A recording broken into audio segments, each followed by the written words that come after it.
Una mchumba? Hauna? Rashidi, njoo hapa. Rashidi, unafanya kazi gani? Hauibi mkaa wewe? Kufanya magendo? Kufanya kazi yote ya magendo, mimi boda boda. Eti jamani, huyu ni mwadilifu kweli? Nani, nataka nikupe mchumba. Njoo, njoo.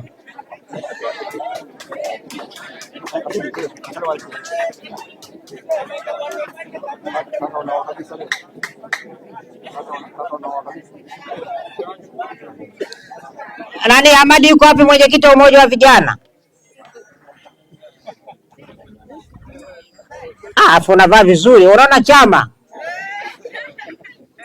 Mimi nataka nani? Unaitwa nani? Mwajuma. Mwajuma, upo tayari kuolewa na Rashid?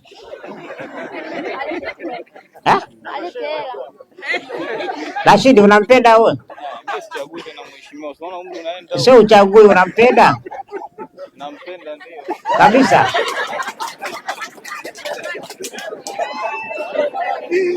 Rashid, ngoja nikwambie, huyu ni binti wetu yaani ukizingua utaishi vibaya hapa. Yaani utaishi vibaya ujute kuzaliwa.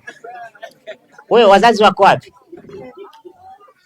Hapa naishi na mama babangu. Morogoro. Mama yuko wapi? Yuko nyumbani. Sasa fanya utaratibu ukajitambulishe. Kipato gani? Pikipiki si ya kwako? Pikipiki ya kwangu, ya mkataba pikipiki. Kwa siku unaweza shilingi ngapi? 11. 11. Wewe unafanya biashara? Unafanya biashara gani? Chips mayai. Wapi? We, sio mke. Sasa mimi nataka niongezee mtaji. Sawa, wewe umejenga? Bado sijajenga. Wewe uko hujajenga. Unaishi kwa nani? Kwa babangu marehemu naishi kwenye mjengo ule. Kumbe urithi. Mpo wangapi? Tupo watatu. Wengine wanaishi wapi? Wengine mmoja yuko Dar es Salaam, mmoja yuko mbele. Alafu wewe ndo uko hapo. Eti nani?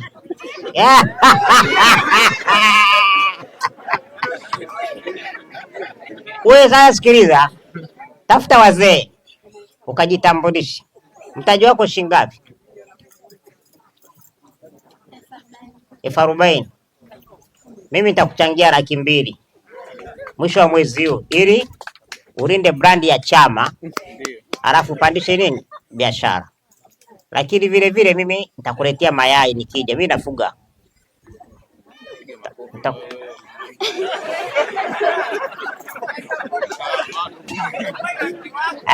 Sasa tafuta wazazi ukajitambulishe. Ukishajitambulisha mimi nitachangia hii ndoa. Lakini kitu kimoja usizingue. Alafu sikiliza. Asija akakuita nyumbani ukaenda hajaja nyumbani. Mimi nikitoka hapa tu mheshimiwa naenda hilo na. Asija kanani na wewe umenielewa? Unakaza mpaka aje kujitambulisha tu kishika uchumba. Mimi kishika uchumba nitakuchangia. Sawa Rashidi? Sawa. Sasa kwanza polisi kata iko wapi? Baadaye naomba taarifa za huyu.